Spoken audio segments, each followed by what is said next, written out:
பேரன்பு கொண்ட பெரியவர்களே, தாய்மார்களே, சகோதர சகோதரிகளே, உங்கள் அனைவருக்கும் ஐயா வைகுண்டர் திருப்பதியின் சார்பாக மனமார்ந்த நன்றி கலந்த வணக்கத்தை தெரிவித்துக் கொண்டு, ஐயாவினுடைய இந்த பெரிய திருநடையிலே ஐயா நம்மளுக்கு அருளி தந்த இந்த அகிலத்திரட்டு அம்மானை என்று சொல்லப்படுகின்ற வேத ஆகம நூலிலிருந்து இன்றைக்கு 9ஆம் நாள் திருவிட வாசிப்பானது மிக சிறப்பாக நடைபெற்றுக் கொண்டிருக்கின்றது. ஐயாவின் கருணையினாலே ஐயாவினுடைய இந்த அகிலத்திரட்டு அம்மானையினுடைய பொருளை நாம் பார்த்து வருகின்றோம். அதிலே நாம் நிறுத்தி வைத்திருந்த இடம்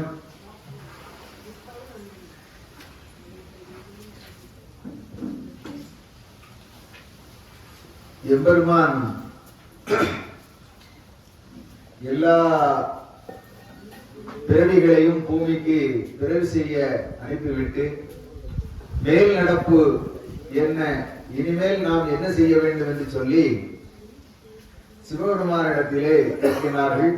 அதற்கு சிவபெருமான் என்ன சொல்லுகிறார் என்று சொல்லி நாம் பார்ப்போம். ஆதியே நாதி ஆனந்த வைத்துணரே ஜோதியே சான்றோராய் தொல்புவியில் ஏழில் உள்ள சண்க முதல் தெய்வ சக்திவர லோகம் வரை அங்கே போய் சரணாராய் அவதரித்தார் பூமியிலே. என் மக்களான இப்பூமி ஏழில் உள்ள பொன்மக்கள் எல்லாம் பொறுமையுள்ள சாணாராய் பிறந்தார் புவிதனிலே. புகழுமையார் நம்மள் செய்தி. எல்லாரும் வந்து பூமியிலே பிறந்திருக்கின்றார்கள். இனி நாம் என்ன செய்தி சொல்ல போகின்றோம், என்ன செய்ய போகின்றோம், அடுத்த நிலையை உறுதிப்படுத்தி சொல்லுங்கள் என்று சொல்லி சிவபெருமானிடத்திலே நாராயணர் கேட்கின்றார். அப்போது இறந்த வழியாக இருக்கும் அக்கலியில் கரைக்குள் அகப்பட்டோர் கடந்து கரை ஏறவென்றால் வலிக்கு வலுவான வகையல்லோ வேணுமையோ என்று சொல்லி சொன்னார்கள். பெரிய வலுவான ஒரு பிறவியை நாம் எடுக்க வேண்டும். அந்த பிறவி எப்படி இருக்க வேண்டும், அந்த பிறவியினுடைய தன்மை எப்படி இருக்க வேண்டும் என்பதையெல்லாம் தெளிவாக சொல்லுங்கள். வீட்டுக்குள் சென்றவர்கள் திரும்பி குளியாமல் மேதினியில் செல்வாரோ நாம் அறிய என்று சொல்லி அந்த வாசகத்தை நாம் இதிலே நிறுத்தி வைத்திருந்தோம். அப்போது ஈஸ்வரர் அச்சுதரை பார்த்து சொல்லுகின்றார், செப்புவது நாம் அறியோம், செய்கருமும் அங்கே எல்லால். ஐயா, நான் சொல்வதற்கு ஒன்றுமில்லை. எல்லா கர்மங்களையும் நீரே செய்யும், நீரே நடத்தும், நீரே எல்லாவற்றுக்கும் முதன்மையானவராக இருந்து என்ன வேண்டுமானாலும் செய்து கொள்ளும். நம்முடைய சொல்ல நாரணரே நியாயமில்லை, தம்மோடு சொன்ன சத்தியத்தின்படி நடத்தும் நீர் என்று நவீன்றார் அங்கு ஈஸ்வரன். அப்படியே அவர் நவீன்று விட்டார். அதுல இருந்து நீங்க என்ன பண்ணணுமோ பண்ணிக்கங்க அப்படின்னு சொல்லி பொறுப்பை அவரிடத்திலே ஒப்படைத்து விட்டு அவர் நலிந்து விட்டார். அப்போ தர்ம வஸ்துக்கள், தர்மயுகத்துக்கான தர்ம வஸ்துக்களை பற்றி எம்பெருமான் சொல்லி வருகிறார். அடுத்து எப்படி என்று சொன்னால், அடுத்து நாம் என்ன செய்ய போகின்றோம் என்று சொல்லி நான் முதல்லே கலியன் பிறந்து வருகின்ற போது தேவாதி தேவர்கள் எல்லாம் வந்து என்னிடத்திலே கேட்டார்கள். அதன் பிறகு நல்ல விருட்சம், நல்ல மிருகங்கள், இவைகள் எல்லாம் வந்து நல்ல பட்சிகள், நல்ல மரங்கள், நல்ல பூ இலை செடிகள், இவைகள் எல்லாம் வந்து என்னிடத்திலே வந்து தண்டனை கேட்டது. ஐயாவே, இந்த கலியுகத்திலே எங்களுக்கு இருப்பதற்கு விருப்பமில்லை, ஆகையினால் நாங்கள் எங்கே போய் இருக்க வேண்டும் என்று சொல்லி சொன்னார்கள். அப்ப நான் உடனே நீங்கள் எல்லோரும் போய் சென்று இன்னும் ஒரு தவமாக போய் இருந்திருங்கள். நாம் அடுத்த யுகமாகிய தர்மயுகம் தோற்றுவிக்கின்ற போது உங்களை நான் எல்லோரையும் அங்கே நான் அழைத்துக் கொள்வேன், நாம் எல்லோரும் இருக்கலாம் என்று சொல்லி அதுவரை நீங்கள் இருங்கள் என்று சொல்லி வந்தேன். அப்படி அங்கே நாம் அந்த தர்மயுகத்திலே நாம் என்னெல்லாம் பிறவி செய்ய வேண்டும் என்று சொல்லி இங்கே சொல்கிறார். புது யுகம், புது விருட்சம், புது மண், புது நிலவு. தர்மயுகத்திலே எல்லாமே மாற்றம். புது யுகம், புது விருட்சம், புது யுகம். யுகமே புது யுகம், தர்மயுகம். அதுக்கு பேரு தர்மயுகம். இப்ப கலியுகத்திலே நம்ம இருக்கோம். புது விருட்சம், விருட்சங்கள் எல்லாம் புது விருட்சங்களாக அங்கே இருக்க வேண்டும். புது மனை, புது நிலவு, புதுமையான மக்கள் இருக்க வேண்டும். புது நிலவு, புதுமையான நிலவு.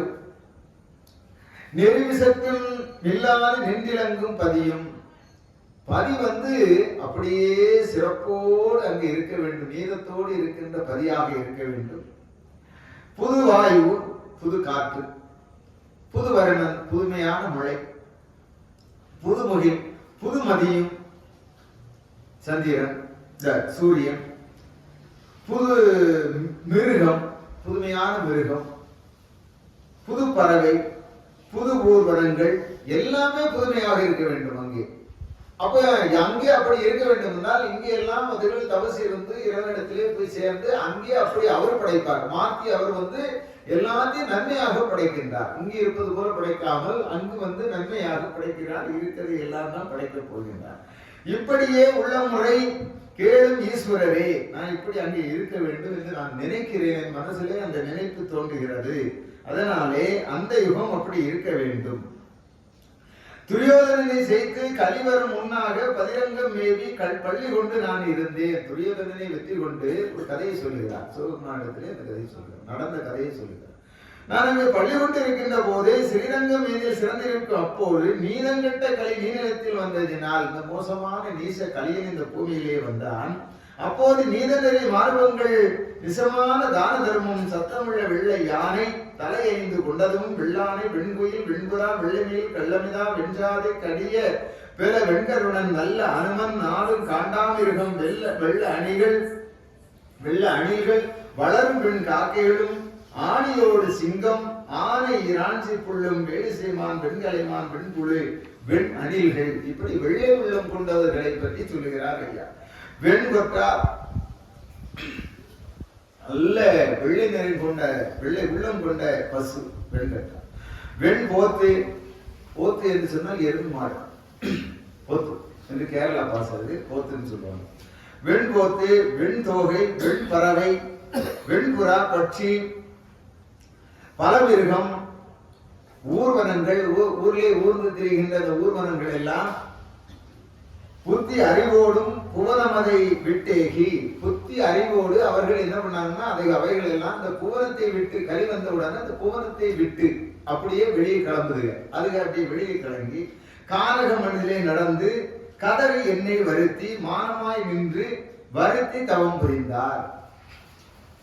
இவைகள் எல்லாம் கிளம்பி போய் கானகத்திலே நின்று வருத்தி, நாராயணா நீ வர வேண்டும் என்று சொல்லி கலி வந்து விட்டான், எங்களுக்கு இங்கே இருப்பதற்கு மனமில்லை என்று சொல்லி இந்த நல்ல உள்ளம் கொண்ட அத்தனையும் அங்கே கானகத்திலே நிற்கின்றனர்.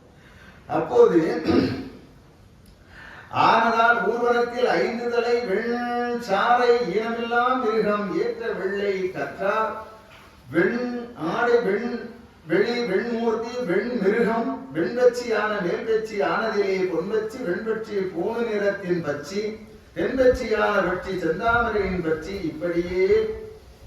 இப்படியோட இம்மிருக ஊர்வனமும் அப்பச்சியோடு அணைவு அனுகூலமாய் கூடி குளையும் கொடிப்பிதிரில் கொண்டது போல் தேடேறிய அந்த தேதினில் தோன்றி வரும்.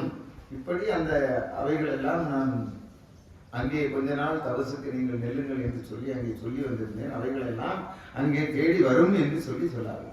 விருட்சம் படைக்க வேணும், அது விவரம் சொல்லுகிறேன் என்று சொல்லி மறுபடியும் அதை சொல்லுகிறார். புறச்சமதை பார்த்து புகழுது ஆகமும் தான். இப்படி ஒரு ஆகமத்திலே சொல்லப்பட்டிருக்கின்றது. எல்லாமே புதுமையாக தர்மயுகத்திலே பிறக்கப் போகிறது, தர்மயுகம் ஒன்று நடக்கப் போகிறது என்பதை அந்த ஆகமும் சொல்லி இருக்கிறது. அதனாலே வானவது பூகும் வருஷமா விருட்சம், தென்னை விருட்சம், செறி விருட்சம், எல்லா விருட்சங்களையும் பற்றி தென்னை விருட்சம், செரியும் புன்னை விருட்சம், ஆதி விருட்சம், அடர்ந்த பெரு விருட்சம், எல்லா விருட்சங்களும் ஜோதி விருட்சம், சுகசோபர விருட்சம், தேக விருட்சம், செம்பன் நிற விருட்சம், ஆகமத்தில் உள்ள அநேக விருட்சம். அதுவும் எத்தனை ஆகமத்தில் எவ்வளவு விருட்சங்கள் எழுதி வைத்திருக்கிறார்களோ அந்த விருட்சங்களை எல்லாம் மிக தோன்றும் வைத்திருந்த தேதி தன்னில் வைத்திருந்த தேதியிலே அங்கே தோன்றும் ஐயா அந்த தர்மயுகத்திலே. சிந்துவயல் வானம் சிறந்த ஒரு வெண் வானமாக, ஒரு புதுமையான ஒரு வானம், வெண்மையாக இருக்கும் அந்த வானம் என்று சொல்லி அந்த தர்மயுகத்தினுடைய வானத்தை பற்றி சொல்லுகிறார் ஐயா. வானவதில் உரையும் வளர்நிலவு நேராக, அந்த நிலவு இப்போ அங்கேயும் இங்கேயும் போயிட்டு வந்துட்டே இருக்கு. ஆனா அந்த நிலவு அங்கே தர்மயுகத்தில் எப்படி நேராக நின்று இறங்கிக் கொண்டே இருக்கும். எப்போதும் அந்த மென்மையான நிலவினுடைய வெளிச்சம் தெரியும் இல்லையா, அந்த நிலவினுடைய வெளிச்சம் மென்மையாக இருந்து கொண்டே பிரகாசிக் கொண்டே இருக்கும் என்பதையும் ஐயா சொல்கிறார். ஈனமில்லாததுதான் இங்கும் மென்னேறும் ஒளியாய், எந்த விதமான அதுக்கு ஒரு கஷ்டமும் இல்லாமல் அது அப்படியே நின்று இறங்கிக் கொண்டு இருக்கும். சேத்திரங்கள் ஒன்று, தினமும் அது விளக்கு எரியும். ஒரே ஒரு கோயில் தான், அந்த கோயில தினமும் விளக்கு எரிந்து கொண்டே இருக்கும். சாஸ்திர வேதம் சமயம் ஒன்றாய் நின்றலங்கும். சாஸ்திர வேதங்கள் எல்லாம் சமயம் ஒன்றுதான், ஒரே ஒரு சாஸ்திரம் ஒன்றுதான் இங்கே இருக்கும்.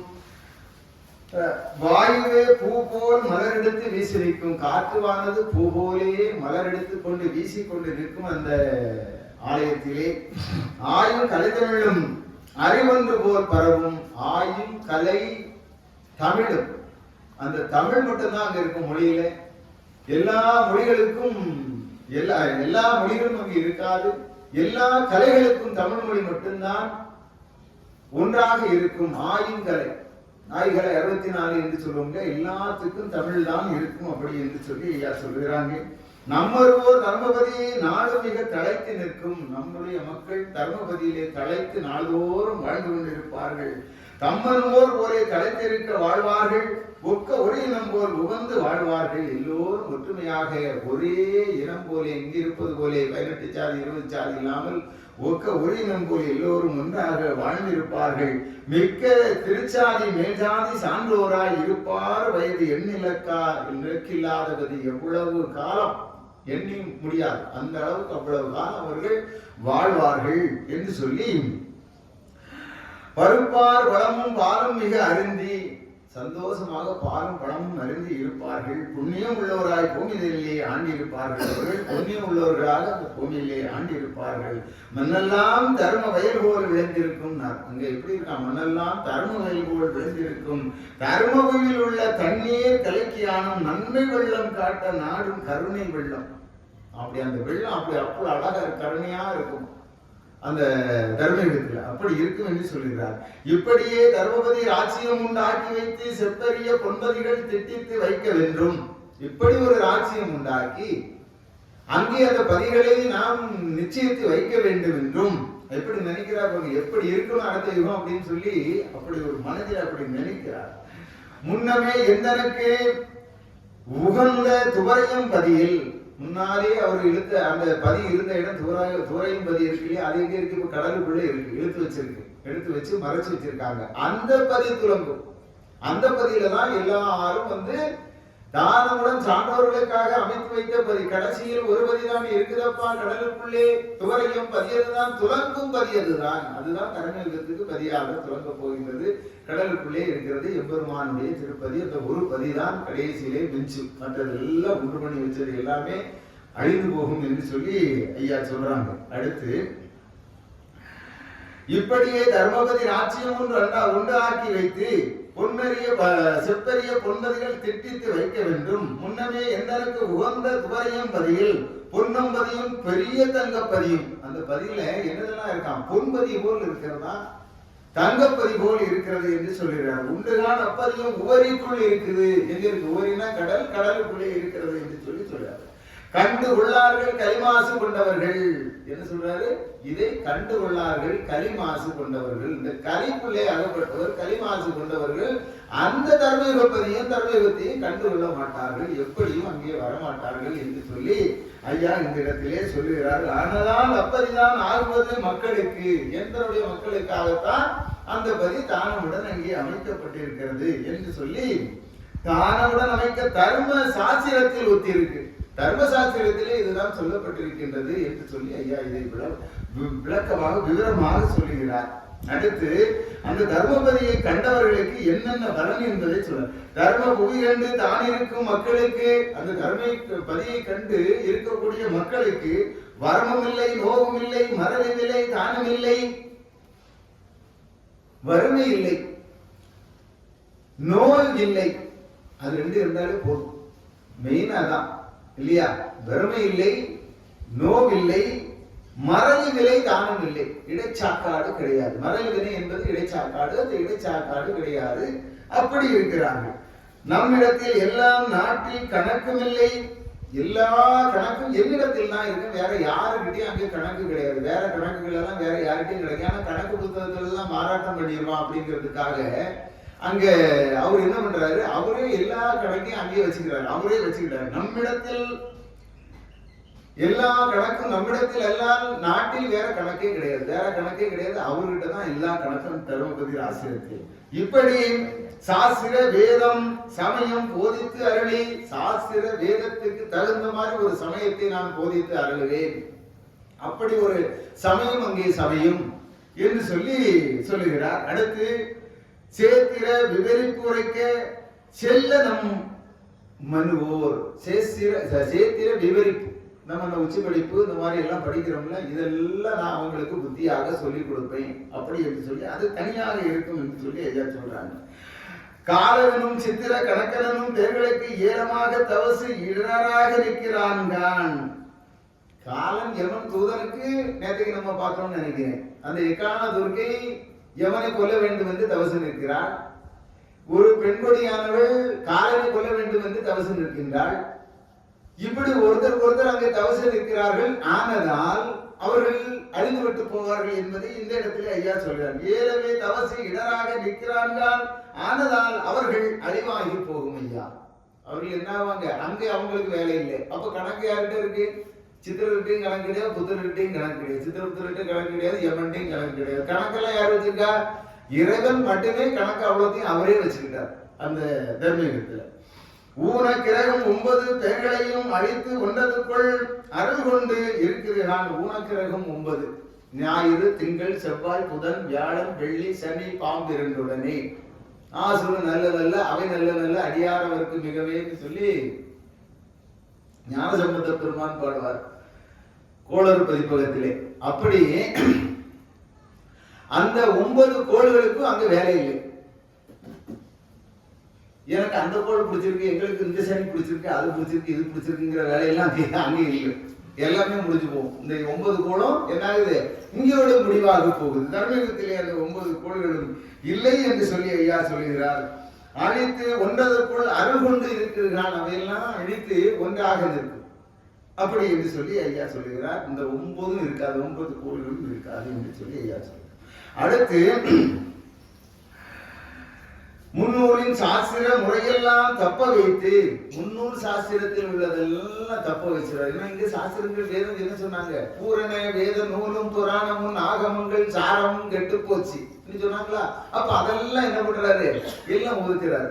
புதுமையாக அங்கே அமைத்து கொடுக்கிறார். சாஸ்திரத்தை அற்புதமாக அமைத்து கொடுக்கிறார். பின்னூல் புராணம் ஒன்று போதிப்பு, பின்னாலே இவைகள்லாம் அழித்து துற போட்டு பின்னாலே ஒரு போதிப்பதற்காக ஒரு சாஸ்திரத்தை நான் அமைத்து கொடுப்பேன் அந்த தர்மயுகத்திலே என்று சொல்லி சொல்கிறார்கள்.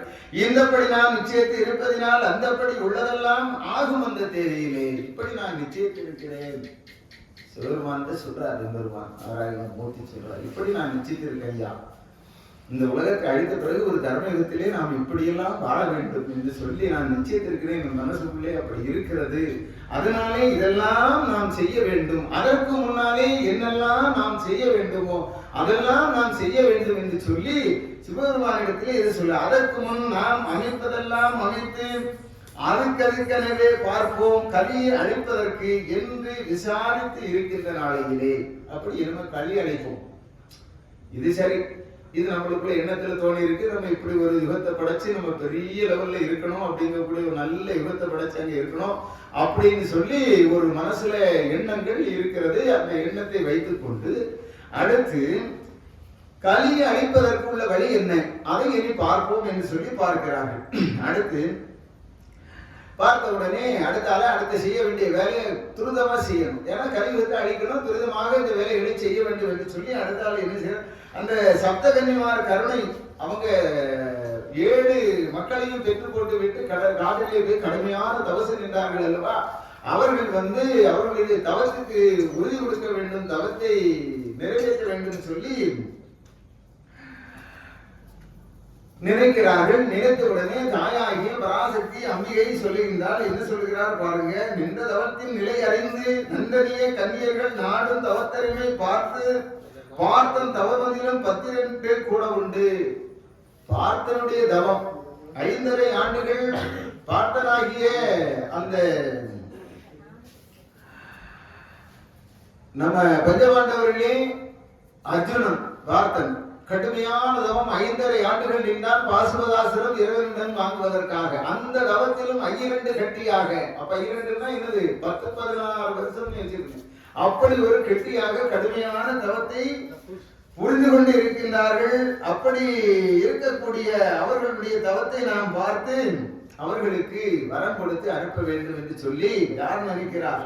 சக்தி உமையாலும் சதாசிவம் ஆனந்தக்கும் முத்திக்கும் ஆளும் முகுந்தன் பிரம்மனுக்கும் மனதில் மிக அறிந்து மாது சக்தி ஏதுரைப்பாள். பராசக்தி அம்பிகை சொல்றார். எப்படி சொல்றா பாருங்க. காட்டில் 7 பெண்கள் கனத்த நாள் தவசு பண்ணி காட்டிமையாய் பெண்கள் சடைத்தார்கான் ஈஸ்வரரே.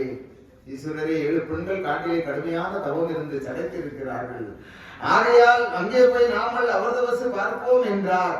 உமையால் இப்படி இறங்கி சொன்ன உடனே அந்த சிவபெருமான் சொல்றார், அன்று அறமுளத்தால் அவர் பங்கர் ஏதுரைப்பார். அறமுளத்த அன்னையினுடைய பங்கராகி ஈஸ்வரர் சொல்றார், நல்ல உமையை நாடும் பெண்ணார் தவத்தில் செல்ல வந்தால் நாராயணரும் அங்கு வர வேண்டும். அப்போது நாராயணர் அடிவணங்கி மாதுமையும் நாராயணரும் கூட்டிட்டு போகணும். அப்பதான் அங்க விவரம் தெரியும், என்ன விவரம், என்ன நடந்து எல்லாம் சாட்சியோட கூட்டிட்டு போகணும் இல்லையா, அது சொல்லுகிறார். அப்போ இப்போது உரைக்கிறார் அன்போரே. என்ன சொல்றாங்க பாருங்க. அன்னரே கோவே ஆதி நாராயணரே கண்ணரே கார்வனரே காட்டில் 7 கன்னியர்கள் தவசுதனில் இருந்து சடைத்து கனநாளாய் சிவசிவா அவர்கள் தவம் செப்ப பொறுக்காது. நாம போய் பார்த்து நல்ல பெண்கள் எல்லோருக்கும் ஆமான பதவி அருள வேண்டும் ஐயா என்று சொல்லி ஆதிசக்தி சிவபெருமான் இடத்திலும் சொல்றார், நாராயணத்திலே சொல்றார். உடனே அவர்கள் எல்லோரும் நன்று நன்று நாராயணர் எழுந்தருளச் செய்து அன்னு சிவனாரும் ஆதி நாராயணரும் அம்மை உமையாளும் அறமை சிறிமாறும் செம்மையுடன் நடந்து சென்றார் வனமதிலே. அந்த காட்டிலே தவசு இருக்கக்கூடிய அந்த 7 பெண்களுடைய தவத்தை நிறைவு செய்வதற்காக இந்த காட்டுக்குள்ளே போக்கின்றார்கள். அப்படி இந்த காடு எப்படி இருக்கின்றது என்று சொல்லி பார்த்தால், கற்பகலா காத்த கண்ணிங்கள் மாதாவே தாய் பார்த்துட்டாங்க. தாய் வருவதை பார்த்துட்டாங்க. அந்த 7 பெண்களும் பராசக்தி அம்பிகை வருகிறார் என்பதை பார்த்து விட்டார்கள். உற்பனமாய் எங்களை நீர் உலகில் தவற விட்டு இருந்தாயே தாயே எங்கள் விதி நாயகமே. எங்களை நாட்டுல தவற விட்டு நீ எப்படி இருந்தாமா?